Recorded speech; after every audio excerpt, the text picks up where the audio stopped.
पंढरपूर पासून अवघ्या 15 मिनिटांच्या अंतरावर पंढरपूर करकंब रस्त्यावर धोत्रेज ग्रँड प्रायव्हेट लिमिटेड घेऊन आले आहेत पंचतारांकित सुविधांनी युक्त हॉटेल ग्रँड। तसेच पुण्या मुंबईच्या धर्तीवर सर्व सुविधांनी युक्त hotel Shreyas restaurant, veg non veg permit room बार, प्रशिक्षित कोक व होस्टिंग सेवा हॉटेल ग्रँड मध्ये उपलब्ध आहेत। 50 एसी रूम्स, 3500 स्क्वेअर फूट फुटाचा सुसज्ज बकवेट हॉल, भव्य एसी सूट्स, टेरेस गार्डन, भव्य लॉन आणि चेंजिंग रूम सहित स्विमिंग टँक, प्रशस्त पार्किंगची सुविधा। पंढरपूर नजीक असलेल्या हॉटेल ग्रँड या सुसज्ज आणि पंचतारांकित सुविधांनी युक्त hotel grand, hotel Shreyas restaurant, veg non veg permit room बार, पंढरपूर करकंब रोड। संपर्क 02186 24 22 45।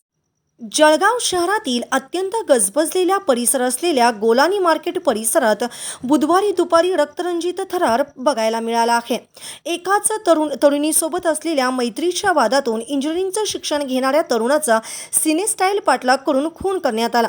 आरोपीने भर बाजारात तरुणाची चाकूने भोगसून हत्या केली। या घटनेमुळे शहरात प्रचंड खळबळ उडाली असून बाजारपेठेत भीतीचं वातावरण पसरलं आहे।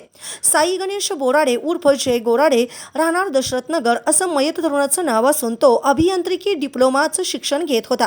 या प्रकरणी संशयित आरोपी शुभम रवींद्र सोनवणे याला शहर पोलिसांनी अटक केली आहे। प्राथमिक माहितीनुसार एकाच मैत्रिणीवरून साई बोराडे आणि शुभम सोनवणे यांच्यात मागील 3 वर्षापासून वाद सुरू होता। याच वादातून बुधवारी दुपारी हा प्रकार घडल्याचं समोर आलं आहे। मैत्रीच्या नावाखाली बोलणाऱ्या एका तरुणीसोबत साईचं प्रेम प्रकरण असल्याचा संशय शुभमला होता। या संशयातूनच त्याने साईवर धारदार चाकूने हल्ला केल्याचं पोलीस तपासात निष्पन्न झालं आहे। बुधवारी दुपारी साई बोराडे गोलानी मार्केट परिसरात आला होता। यावेळी शुभम सोनवणे याच्याशी त्याचं भांडण झालं।